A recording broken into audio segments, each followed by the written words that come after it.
Happy Thursday, everybody, and welcome back to Designing Growth. On last week's episode, it was Perry and I talking about some of the latest trends in web design. This week, we're switching back gears to what we normally talk about on the show, and I'm very excited to bring on this guest, in particular, to have her share her expertise and what she does in her own business, because in some ways it relates to a lot of what we do here at Motion.io. So we have Crystal Clark joining us on the podcast today. Crystal is the owner and founder of Crystal Clark Creative, a business that helps other business owners take back their time, automate tasks, and create wow factor client experiences that help them harvest more freedom and turning clients into raving fans that send referrals again and again. With that, Crystal, how you doing today?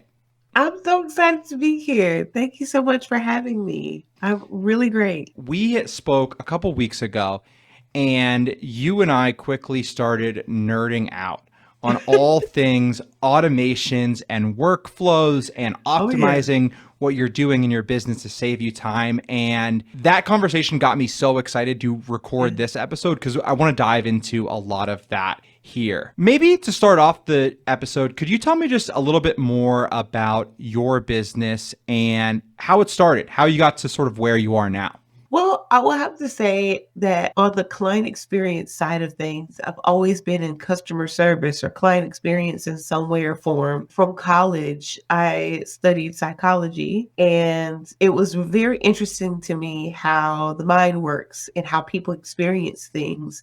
And so I brought that on into my job. The first job I've ever had was selling wedding dresses. Then after that, helping people to plan, and I got into hospitality, and from hospitality into the car business, and long story short, got to work for Lincoln Motor Company as a client experience director for several dealerships and making sure that customers are happy. And along all of those experiences, I started to learn about what a client experience needs and what makes things go south with customers very quickly. And I slowly became a virtual assistant, started a virtual assisting business, which grew because I ended up having a passion and falling in love with systems and automations and getting organized. I was always the kid in school who loved the first day of school or love the preparations for the first day of school because I got to get new pencils and notebooks and, paper and all of that. So being organized and the customer experience and the customer journey started to slowly take shape. And before I knew it, I had transitioned my business to specialize in system setups for a tool called Dubsado. And I've broadened my horizons since then, now offering all best-in-class solutions for my clients. But all in all, I feel like along my whole career, there's been like this little inkling that's like, oh, you love label machines and organizing. And now I get to like turn all that love of getting organized and the shiny new pencils on the first day of school into business and giving that feeling to others. That's amazing. And with your business, who are you primarily working with right now? Like what types of businesses do you partner with to help them? I really love supporting service-based entrepreneurs who serve other business owners. So I'm really heavy in the B2B market because I realize that as a business owner, there are so many hills and valleys that happen. And sometimes your identity becomes your business. It becomes the work, and you don't get a chance to break away from that and reconnect with yourself or the things and people that you love. So I kind of use my business and the services that I provide to really be tailored to a group of people who knows what that feels like, and they know exactly what they want to get away from or what they need to break from in terms of their work. Yeah, I love the thought process behind that as well.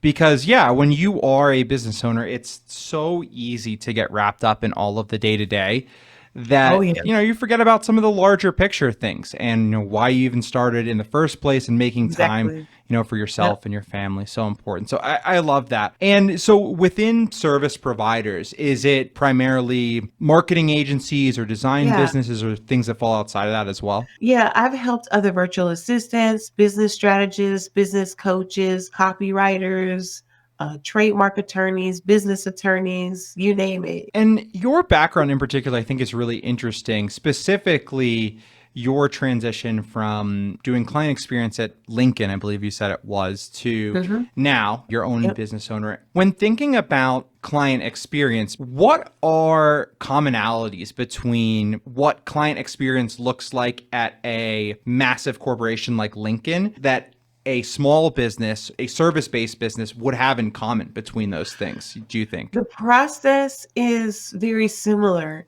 The steps are different from one industry or one business model to another. But generally, I always look at a business having a 5-phase client experience. And it doesn't matter if someone's buying a car from you, buying a wedding dress from you, buying services from you. Everyone has to inquire, number one. Mm-hmm. 2, everyone has to decide, hey, I want to book you. And there's a process for going through the booking process. Then after a person has paid and signed the contract and given their hurrah that they're ready to work with you, every client has to be onboarded. Every service has to be fulfilled. And finally, there's an offboarding phase. So if I were to go in a dealership, I have to inquire either by walking in or asking about an internet price over the phone. And then even after I sign the contract and make my first payment, when I book in that dealership, I have to be walked through the vehicle. So I have to be onboarded. There's always that same process. It's always 5 phases, whether it's one business model or another. It's just in how that process happens that's different from one industry to another. So every business, every client experience has that 5 phases. It really and truly does in some form or fashion. For some business models, one part of that process may be very long, or another side of that process may be easy. I know for some business coaches, they want to have people apply to work with them and have a conversation first and make sure it's the right fit. Whereas a car dealership is like, come on down, walk in the doors and tell us what you're interested in. There's a different inquiry process that happens. They both happen though. That breakdown that you shared of the 5 things that apply to every business, I think is really, really impactful for me to hear, because I immediately start running scenarios in my head where I'm like, oh yeah, every single business, you could break it down into those kind of 5 components. When you're working with service providers and other businesses, are you looking at these processes ahead of time? Do people always have them established, or do you have to sometimes go in and define them? Oh, there are times when people have Post-it notes as systems, and that's fun. Or notebooks or loose sheets of paper that they've been writing on for years and little file folders. People realize that things have gotten out of control and that their process isn't really truly serving them or helping them be better at their jobs or have that freedom that they know they crave. And so a lot of times when I start with a client, we don't even start with the client experience first. I have a 4-part framework that I follow with my clients and members. And what I do for my clients in a done for you way is the same framework that I teach off of in my membership. So before we touch a single client experience step, we organize that person as the CEO first, because I oftentimes see that the reason why things have gotten so out of whack for people is because they're buried in emails, their calendar's out of control, they're taking calls 7 days a week instead of being able to have set days to work, or they don't know where any of the files are for the business to be able to serve the client adequately because they're hunting for 45 minutes to find the file that they need. So we really get them structured and organized first to give them the freedom and, space to focus on what needs to be in a client experience. People's brains are so full with all the things that creating some space for them to just sit down and be able to talk about their systems is a big deal, because people just don't have time anymore. Then we look at their service offerings, make sure that they're simplified enough for the automation goals that they have told me or have expressed to me. And we go through and fine tune it. Like, for example, I've had clients that literally may have 5 different payment plans for one service offering and wonder, so why isn't it easy to book my clients? So we have to look at everything. Then we create data hubs for them and look into all their different project spaces, a place to plan their content, a place to log their sales and know exactly how much they're making and from what offerings. And then we focus on the client experience, because then you would have laid all the foundations for the client experience. So I find that some people go into their systems journey or their automation journey like all guns blazing, like I need to organize everything. And sometimes it really takes a strategic, slowly but surely approach. It may not be a week that you can set it all up. It may not be a year that you can set it all up. But if you do it that hard work the first time, you never have to work that deep or hard again. And so it really does start with kind of getting yourself ready as a CEO, laying the right groundwork, and then you can sit down and map out your workflows and understand what you envision for that journey before you set it all up. So you have these sort of 5 stages of a client experience. Yep. And what I'm saying in the back of my head, and tell me if you agree with me or not, if you don't Okay. have a intentional system for these stages in a certain way that you're managing each stage, those systems and those practices get established regardless. Like it's going to happen even if you're not intentional with it. Yep. So you might as well put in the hard work ahead of time to save yourself time down the road. Yeah, that's absolutely right. If you think about this whole fake it till you make it culture, if you don't have systems, you're literally whipping things up as you go through a process with a client because you realize, oh man, I don't have this and that and this and that. Let me hurry up and whip that up so I have something to send this client. Or, oh, I don't have a nice, pretty proposal to send. Let me whip something up real quick and send it to the client. So you're establishing all of this as time goes on anyway. So why not sit down, do the hard work? And it's really not hard. It's almost like eating a pizza. You have to eat it one slice at a time. No one just picks up a whole piece and stuffs the whole thing in their mouths. Maybe there's some people that are if they're doing a pizza eating contest, but I'm just saying for most of us, we eat a pizza one slice at a time. You may not be able to sit down and map out the workflow and set up all the tech or even the know-how, but if you take it one phase at a time, maybe this quarter we focus on really solidifying our inquiry process and how clients reach out and how we handle sales calls with the client. And maybe next quarter you do the booking process and you fine tune that. It's not a race. It's not like you have to hurry up and get it all together. Sometimes slow and steady really does run the race. And when I say mapping out your workflow, don't think it has to be fancy. Literally take out some Post-it notes, take out a sheet of paper, create some boxes and arrows and say, this is what I want to happen first and an arrow, and this is what I want to happen second. If you can at least draw it out, you can be able to fully communicate it to a person who does have the expertise to set up the tech. If you come to that experience and that partnership knowing, hey, this is what I envision, almost like being able to tell your order to someone to say, hey, this is what I envision, and they can help you translate that for sure. Being intentional about process is something that personally has helped me a lot at so many different places throughout my career. Something I wanted to ask you about, and I'm really excited to get into this in particular, is automation. As you've been working with clients, what are some of the things that people might be doing manually right now that are things that they can very easily automate? Oh, my favorite things. All right, I'm going to tell you, I broke a record last week for the longest Zapier automation I've ever set up. It was 48 steps long. I kid you not, 48 steps. It was Wow. an onboarding Zap. So, for example, if you think about how you onboard your clients, you're like, okay, well, I'm going to need a place to put their files once I'm designing this thing for their branding, and where do I put things? Mm-hmm. So my particular client is a marketing agency. She helps clients in social media, copywriting, web design, brand design, Facebook ads, you name it. She can do it, PR. And so she's like, hey, I spend about an hour onboarding new clients every time a new client signed, and clients sign often. So some of the things that we automated for her were like creating the client folder to house all the client information, client provided info, deliverables that she's delivering to the client.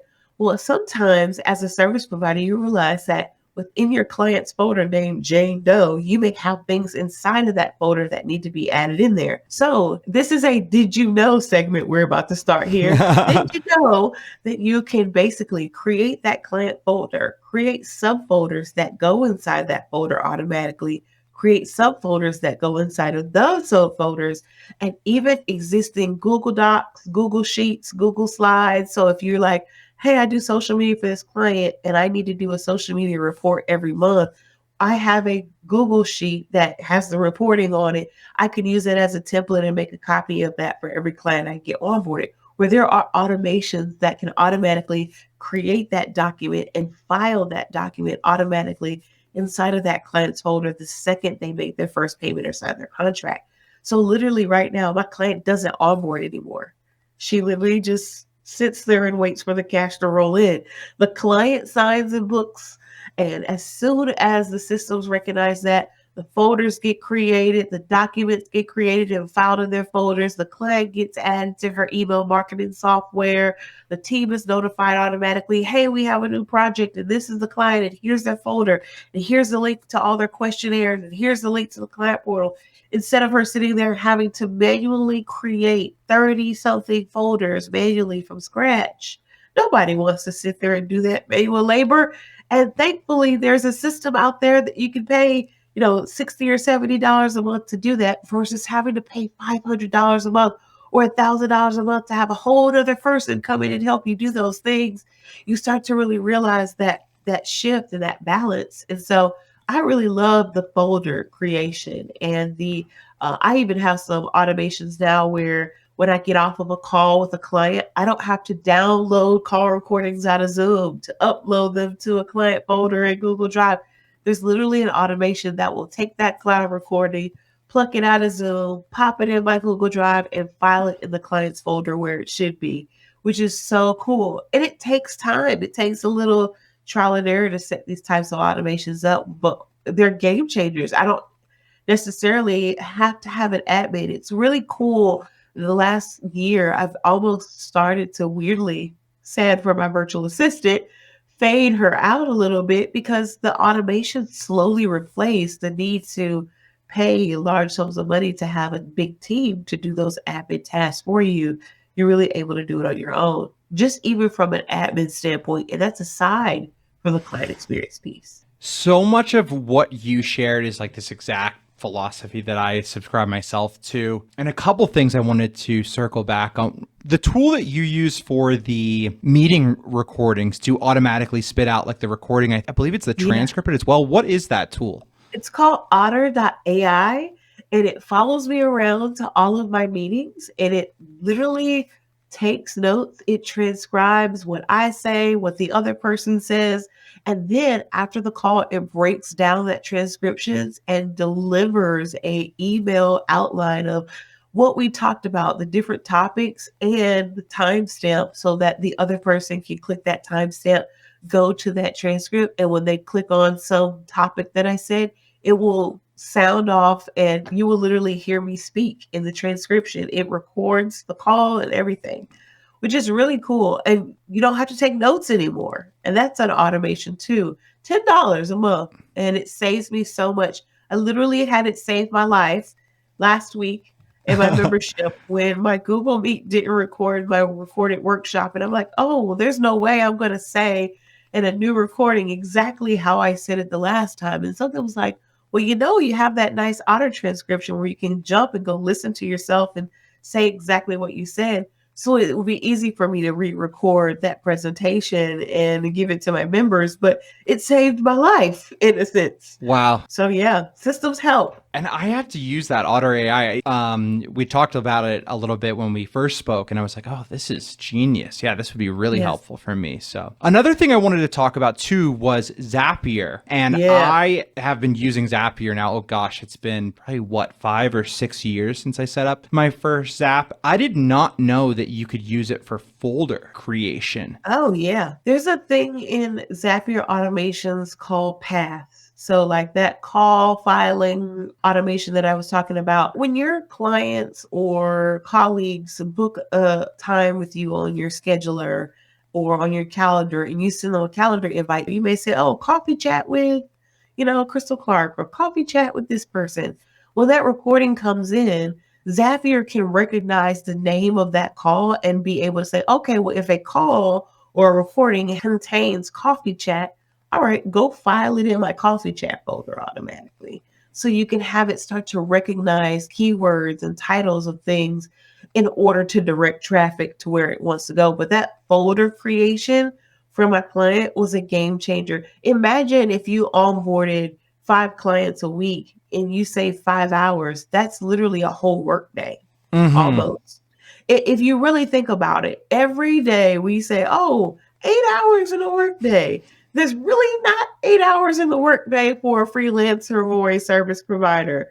We have 6 hours in a workday. If you remove the hour that we need to kickstart our day, check our emails, and get back to people. And an hour to eat lunch. There's literally only 6 hours of actual work time that can take place. So if you think about saving that client 5 hours, that's almost a whole work day for her. She can go take her kids to SeaWorld or go to Disney for the day with her season passes. She doesn't have to sit around and focus on admin work or be overwhelmed because instead of working on my clients' deliverables and giving them a good experience, I have to sit here and create folders for 5 hours a week. It gives someone a little bit more oomph in their day, excitement to go jump into the parts of their jobs they actually love to do.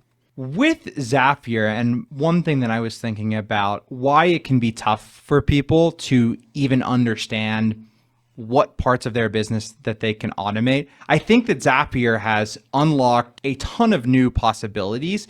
And sometimes it's just being aware of those possibilities. And it seems like some of what you're doing too with your membership community is educating people on the option for the things that they might be doing manually that they can do automatically. Like one thing I've used Zapier for is connecting forms to spreadsheets and having it auto populate a new row or auto update an existing row that's in there. Zapier, and for anybody in the audience who's listening to this and is scratching their head, what it in essence allows you to do is connect any two pieces of software together that are Zapier ready. Google Sheets and like the Google Suite is what I've often used it for because it doesn't seem to like naturally integrate with anything else, but you can integrate it through Zapier.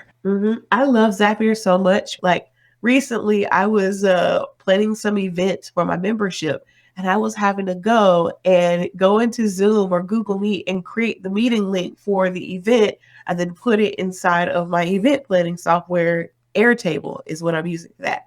Well, I'm like, is there a way that I can like not do that and have Zapier automatically create the Zoom link when I add a new date and time for a workshop? And yes, you can, which was really cool. Sometimes you get into your daily work and you're like, hey, I'm spending a couple extra minutes on that. And that does eat up a lot of time when I sit down to plan events for my community. Can I automate creating my Zoom link? And Zapier did help me do that. Now, I'm going to say this. Zapier cornered the market on automation really early on.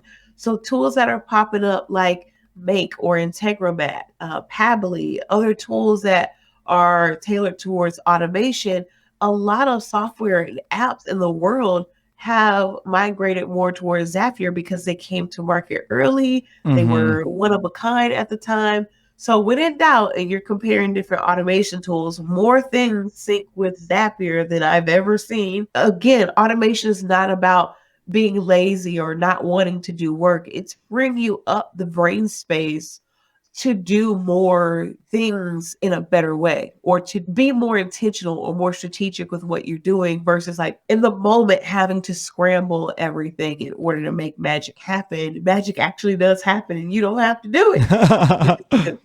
One of the things that I think about, and you'd kind of hit on it a little bit earlier, if you are not scrambling to do all of these sort of administrative tasks and running around manually copying and pasting or sending manual emails or manually updating your CRM or project management software, the thing that I keep reflecting on is that when you leverage the power of automation to do these types of things, it gives you more space and more mental bandwidth to be present with your clients. And in turn, I look at that as one of the most important things you can do to grow your business, because if you're able to have the headspace to give that client a premium experience, the experience that lives up that not only lives up to their expectations, but exceeds them, it's the best thing you can do to generate referrals for your business. Yes. I think it was when I worked for Lincoln, there was something that we used to talk about called surprise and delight. And I kind of like let that follow me in my whole career. Now these days, surprise and delight means to me,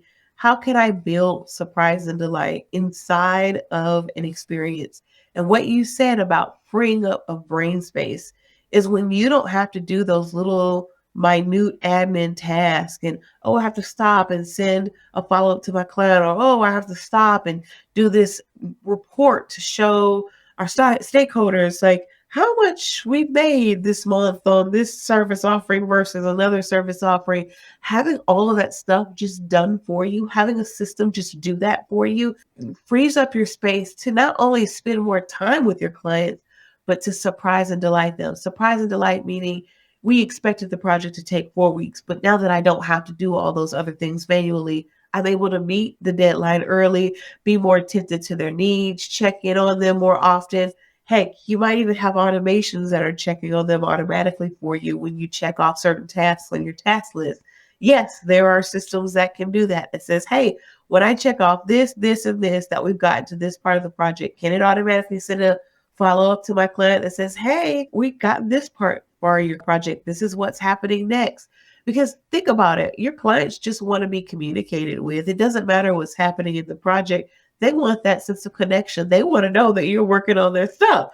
They want to know that you're doing what they paid you for, freeing up your brain space to say, hey, either I'm going to spend more time with my clients, I'm going to do some more surprise and delight moments for them to beat the deadline or send them an extra gift or check on them, be more attentive. Think about if you were in a meeting with someone, if you're stressed and overwhelmed and doing all the manual labor and running around and someone's like, yeah, we just got back from a trip and we had a loss in the family and we had a this and we had a that. And my son's birthday was last week and we're throwing him a birthday party. Some of that stuff when you're overwhelmed literally goes out one ear in one ear and out the other. Versus when you have freed up brain space, you're really attentive to your client. The next time you see them and say, hey, how was your son's birthday party? You have that space to even think and remember. We had talked a little bit about offboarding, a little bit about onboarding, a little bit about the client experience along the way. Something I would be interested in hearing from you is sales and marketing. What are things that folks should be doing with their sales and marketing approach? Should they be using automation? Should they be using some sort of CRM? What's your general thoughts on that? I definitely like using a CRM for the sales process. Of course, you have a pre-sales process before you even know who the person is. You're doing your social media, your content. You have to think of like, what's the easiest way? If someone does find me, like, do I have the things in place and the systems to support the responses? So you can automate that when someone reaches out and contacts you that can I automatically have an email and even a text message response that says, yes, I've received your inquiry. Here's the link to book a call with me. Here's the next steps. There are even systems in place in certain CRMs. I know there's a CRM tool called Dubsado out there where you can build forms. You can even do this in a Google Doc. Take notes of what I'm about to say. This is a gem. You can pre-write out a sales script / form. I call it a consultation notes form, where it's like a hybrid between a script and a form that you fill out during the call, almost like your notes from your sales call. And you follow it like a script on your consultation or sales call so that it's really easy for you to say, hey, such and such, the client's name is in front of you, their phone number is in front of you, their email address is in front of you, their responses from their questionnaire could be in front of you, and even down to, good morning, welcome to our call. Today we're going to talk about this. Can you tell me a little bit about your challenges and goals for our project? And as they speak, you can type right into the document. As you scroll down, your next line of your script is there waiting for you. There's certain things that you can have in place, even down to the scheduling of the call. Is there a automation within your appointment scheduling system like Calendly or Acuity, where you can automate reminders and confirmations going out? Automation doesn't not necessarily take place in one tool for sales or marketing or anything like that. It can take place in multiple tools. It's not saying, hey, I want to be lazy, I don't want to do any of it, which in the back of our minds, if we could get rid of that marketing hat, some of us will be a little bit happier about running our businesses.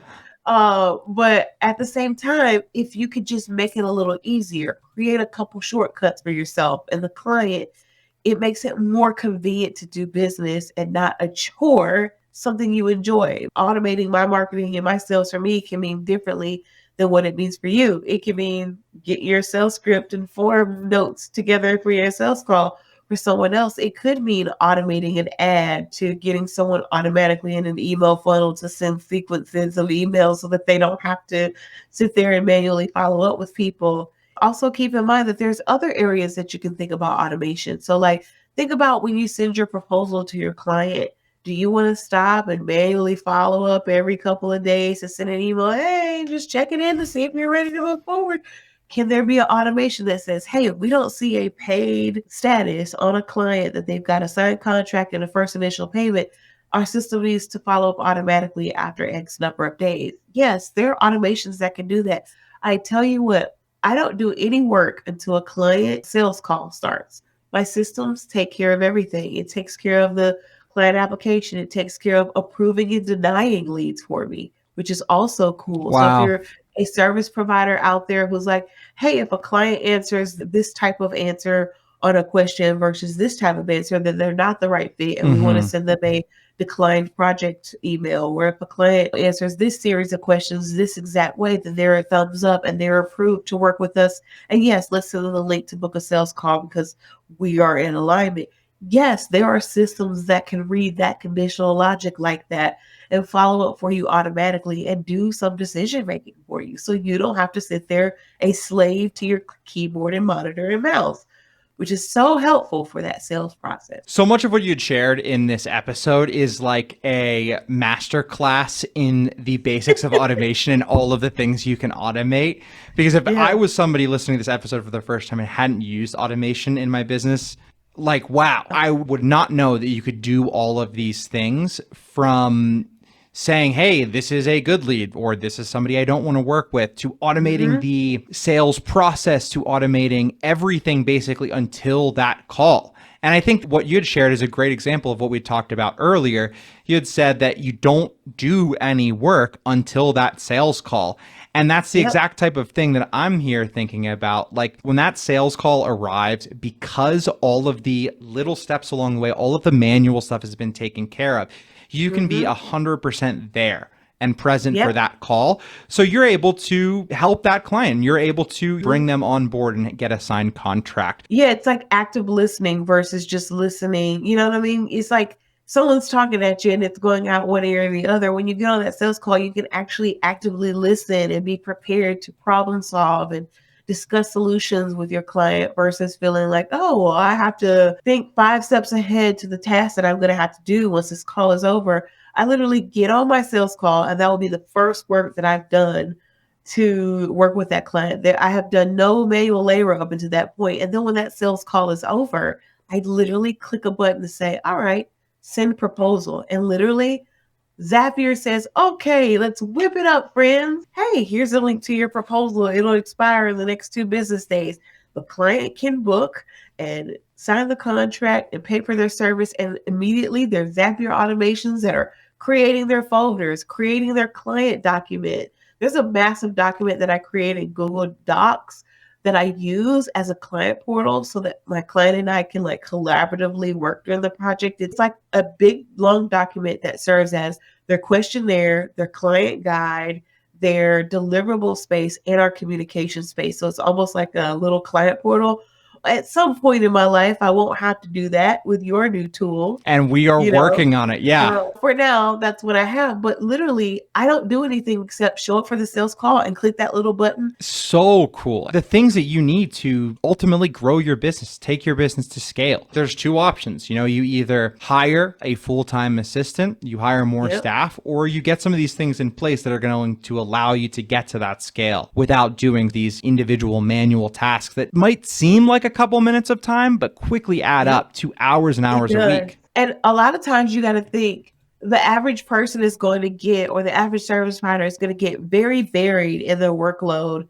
And then they didn't have the systems together. So now they're doing everything manually. And they're like, oh man, now I need to hire a person and an assistant to help me. And then think about it. You got an assistant walking into chaos because they don't know what to do. You don't have a system in place. You're running your business off of Post-it notes, notebooks, and loose sheets of paper, or manually whipping up things as you go. That means your new assistant doesn't have a systems and automations to follow to do the work that you're expecting them to do in a good way. And then now you're looking at them with an evil eye, like, I don't think this is working out with this new assistant because they can't fulfill these tasks the way I want them to. But maybe it's that we aren't equipping them to do a good job. I hear it all the time. hiring is hard sometimes because we go into hiring like, oh, we have to train these nice people. But how cool would it be if they walked into your business supporting you and you had at least a CRM tool to use, at least a task management Hmm. software where you're delegating their tasks to them? Email is not a task management tool. Sorry to break it to you. It's not where you want to spend your time all day. That's not a task management space. So we can't expect the people that we hire and work with to be stuck in their emails all day, or they won't be productive doing the tasks that we set out for them. So having those systems in place really matters, whether you're on your own or working with a team. And it may uncover things that you realize, oh, well, if a system can do that, then I don't need to hire another person and worry about team onboarding and worry about managing a whole another crew of people. I literally just have to keep an eye on my systems and everything's kosher. You also gave me an idea for the title of this episode, what you had shared, where you had said that email is not a task management tool. It is not. I think that hits the nail on the head. So amazing. One final question before we sign off here, Yeah. Crystal, and thank you so much for sharing your expertise, your process behind automation, workflows, and business systems. Insanely valuable for, I think, anybody who's newer to this concept, or even people more experienced who didn't know the level of depth that they could go with these things. Mhm. But my final question for you is, with your business, Crystal Clark Creative, what's new? What are you all up to these days? Ooh, well, I'm working on some really cool, sneaky little projects in my membership. I'm really excited about it because we really specialize in doing workshops and co-working sessions within the community that allow people to absorb what I'm telling them and teaching them and how to set all this cool stuff up in a bite-sized way that isn't overwhelming. So Very cool. I really pride myself on a implement while you learn approach. So we don't do a lot of trainings and then say, okay, go do 10 hours of homework now. I'm really focused on saying, hey, if you show up to this 2 hour workshop, and this 2 hour workshop, you're going to learn and do at the same time. So by the time this workshop is over, that thing that we started wanting to do will be set up by the time you get off of this session with us in a group setting. And then we're all there for accountability. So I really am focusing on building that and capitalizing on all the great free apps that Google Workspace has to offer and what automations I can bridge that with in terms of my favorite system. So that's the new thing that I'm working on right now. More new workshops and shortcuts and Zapier recipes. Zapier recipes are actually my favorite because I get to build the Zap for everyone. So like that folder creation Zap, we have that inside of our community, and all you have to do is click it and install it in your Zapier account and switch it to your softwares, and it's set up, which is really cool. So we're working on that type of stuff right now. The recipes, wow, that is so awesome because Yeah. Zapier is something that can take a ton of time to like figure out, hey, what should be even the ingredients in this workflow to hmm make it run. Yeah. The fact that you are doing that for people and saying, hey, you just have to connect your tools. Wow, Yeah. that's so We cool. literally give templates for everything. So if you come to a workshop about how to build a client support ticketing system, so all you designers and agencies out there that deal with a lot of client revisions or requests, this one's for you. If we were to create a client ticketing system, so clients, regardless of if they wanted to request a revision or if they wanted to ask a question, having a designated support ticketing system to go to, instead of teaching you how to build one from scratch, I build it for you, give you the template, you install it, and just customize it to your business versus having to start from scratch. Basically, being able to have those templates and resources ready to go so that that person doesn't have to build from scratch. So that's what I'm priding myself off of in terms of my community and what I'm working on. Amazing. And if you are interested in joining Crystal's membership community or just checking out her work in general, we will put links to all of that stuff in the show notes for this episode.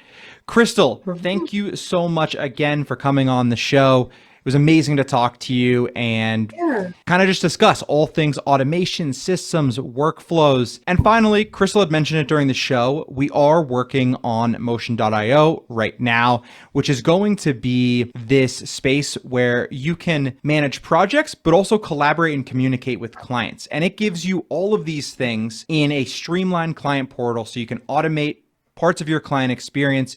You can provide clients a central hub to share files, to give feedback, to do all of these things within your business. If you're interested in checking that out, head to our website and go to our launch list, sign up there to get free early access. But until then, Crystal, thanks for coming on and looking forward to talking to you again soon, everybody. All right. Thank you so much for having me. And I'll give my mom all the best wishes. She called twice. I love it. Tell her we had an amazing podcast recording today. Yeah. Fantastic. Take care, everybody. You too.